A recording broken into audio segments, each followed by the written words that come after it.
Welcome to my presentation on mapping the nano. And the reason why we're talking about this is because sometimes mapping the micro, like you saw with Joe, is just not enough. You need to see smaller features, much smaller layers, coatings on particles that are being embedded into composites so that they bind better.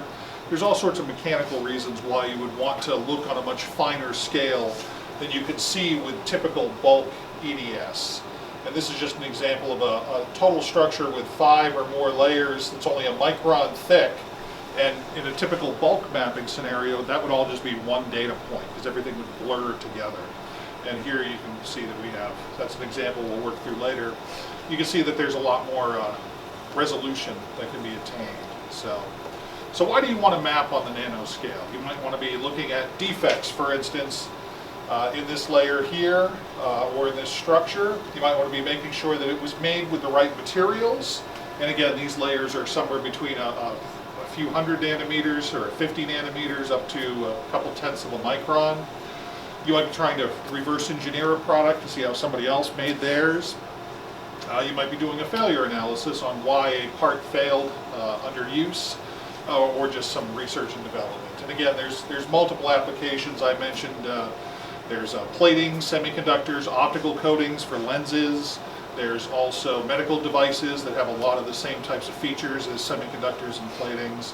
And then, of course, there's composites and particles that can also be prepared in the same way. So why doesn't EDS work on the nano scale typically? As we saw next door, Joe had a similar slide. When the beam hits the sample, it spreads out into a fairly large volume. It depends on what the material is. If you have something low in atomic number like aluminum and a high accelerating voltage, 30 kV, you can have a bloom of data that comes from as much as 10 microns. And so if you're trying to map something that's on a sub-micron scale, this is, of course, is going to blur information because X-rays come from that whole volume. So how do we get around this problem? We thin the sample down. So all of this volume of material here that's generating all this signal that we don't want, we just make it go away. It sounds very simple. So you go from something that's a bulk to something that's half a micron thick, and you get a spread that's only about a micron. And if you go to something that's only a tenth of a micron thick, then your spatial resolution is a tenth of a micron or better. So the question is, how do you get to a tenth of a micron or 100 nanometers thick? Obviously, a chainsaw is not going to work because obviously it's a little too delicate for that sort of thing. But that's the trick to increasing the EDS spatial resolution. And when you have a thin sample and the beam is able to penetrate through it, that's called scanning transmission electron microscopy. So it's a variant of scanning electron microscopy, which of course is what we're doing. And so the problem is, of course, how to make these very thin samples. And the answer is focused ion beam milling is one of the best ways to make these types of samples. And so this is a technique we have down the hall. The ion beam system works a lot like an SEM, so you can take high magnification images and navigate to specific structures, but then you can turn up the current and dig these holes in the sample to remove material so that you can reveal these cross sections that are of interest. And there are other ways that people have made thin sections for TEM work or STEM work over history, but they were very tedious and difficult. There's polishing techniques and ion milling of a broad area, but they also can't target specific features. And then, also digging underneath?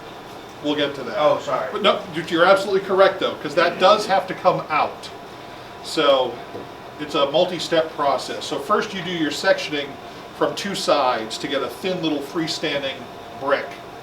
And then you have to lift it out using a micro probe, attach it to a small holder that goes in the SEM. And this is actually a picture of the holder that I have in there right now with my little tiny samples stuck to it. And they're only 20 or 30 microns long, a few microns tall, and of course only 100 nanometers thick once you finally thin them down. So once you take this little piece here and you lift it out and attach it, you do your little thinning here in these locations, and now you are able to have an E-beam penetrate through those. And so this is an example of what I'm calling an optical ink. It's a ink that has color shift capability when you look at it, because those little crystals reflect light differently depending on the angle. And we'll cover that example. So this is, I'll step through the whole process here. This is just a top-down shot of our first sample of the day. And so this is a semiconductor with some metal lines. And this one stops here, and there's a divot there because it has a contact to a lower layer. And so we want to target this contact where it dips down and the adjacent metal layer for comparison. So again, we do our cutting from both sides to get our freestanding billet. If we look at that from the due side, we can see that we've got our two holes on either side, and we've got our thin down region to just a few microns thick. And then, as you brought up before, we undercut it everywhere except one tiny little piece we leave connected to start. Then comes the fun part, or the difficult part, because then you have to come in with this little probe that's just a few microns across and glue it to that little tiny piece you've made. Once you've done that and attached it successfully, you cut it away from the sample, cutting that thin little bridge you left in place, and then you can drop the sample out of the way, and now you've got this little freestanding brick. Then you have to take this and move it to this sample holding grid here, which is what it's called. And so then you have to glue this piece to here and then cut the probe away so that now you have your piece stuck to the sample holder, and then you do your final thinning once it's already in that location. And so, as I showed before, I was targeting a contact where there was a dip to a buried metal layer, and that's shown here. And then the adjacent line is just freestanding, and it's a flat parallel structure, and that's shown here. So let's go to the SEM. Let's switch to a live view here and look at this via structure now that it's been thinned down. So here's my grid, and we can just zoom on in and take a look. So that's done under vacuum also? All of that's, yeah, so the fib works just like a SEM, so it's Right. all done under high vacuum. Yeah. And so you have to put the sample in there, and it has the same constraints as other SEM work, where you're going to want to have a sample that's mostly conductive, or if it isn't, we'll apply a conductive coating during our processing. And then we also apply some coatings on top of the sample to help stabilize them. There's a way to deposit platinum in situ inside the fib, and that's what this layer up top here is. And that's what's actually gluing the sample to the holder, is that little platinum layer. And it adds structural strength, is that what you mean by stabilized? That's what I mean, yes, because once these things get down to less than 100 nanometers thick, they actually, if they have internal stress in them, they can start to bend under their own internal stress. And so you might not even have a flat Right. sample anymore, but it's still very thin. And when I say bend, I mean a degree or two. Yeah. But that can actually cause problems during the sample prep, which is one of the reasons why it's very, very tricky and is not always trivial to accomplish. So this is a now transmitted electron image, and the reason why we do that is because the contrast changes when you get nice and thin like this.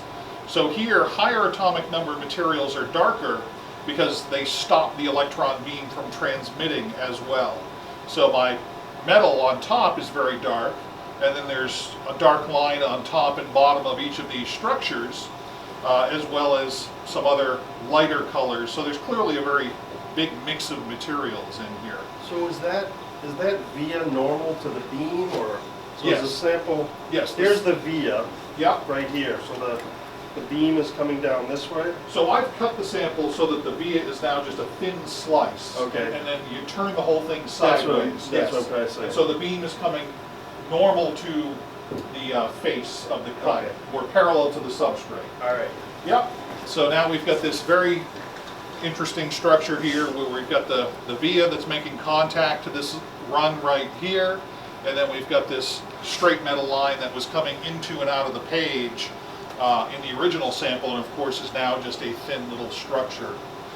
So now we can come over and go to the SEM software, and just like you saw next door, we'll have the SEM software take a photo of the region we want to analyze so that it can set up its drift correction. and I'm just going to start with a low mag here. Now, one consequence of thinning the samples is that you're getting rid of all those X-rays. So that means your signal counts are lower than they are next door. So you can't really do mapping in minutes on a thin sample because the trade-off between spatial resolution and counts is opposite to one another. So we've gotten rid of a lot of counts in order to make sure that all the counts we're getting from are just from the regions that we want. So we typically don't run them for just a few minutes, 5 minutes. But you can see that in just a few seconds you already have a lot of information. It's still fairly noisy because it takes a few 10-second frames to average together before you get a really clear picture of what's going on. But almost immediately you can tell that there's information there. And so, for instance, if you had for some reason started this process and said, oh, that's not the region I wanted to map, you could always stop it and change your conditions or change your location slightly. It's not like you're committed to anything. But already we have quite a bit of information. So, for instance, we can see that the light-colored metal in both of these lines is aluminum. If I just quickly turn on the highlighting here, you can see that that superimposes there, and that the dark metal on top of either of those consists of titanium, but there's also a bit of nitrogen in there as well, it looks like. But this is still fairly noisy because there's silicon nitride. We can see silicon everywhere. This silicon down at the bottom is from the substrate, and we can see that run there. So this has only been running for a minute. We've already got a lot of information, but if you want to get high quality data from which you want to extract information about very small domains, you're going to need to let it run for a longer period of time. So I'm going to stop that because... So that was like a 3 micron view? That was, yes, that was about a 5 micron view. Yeah. But I already have some data that I've saved, thankfully, so that we don't have to... Now it's a cooking show. Yes. It's reaching, and this is Ed reaching under the counter. That's right. We'll cut that part out of the video. So these maps that I've got here were acquired for 20 minutes, and that's still not a terribly long time.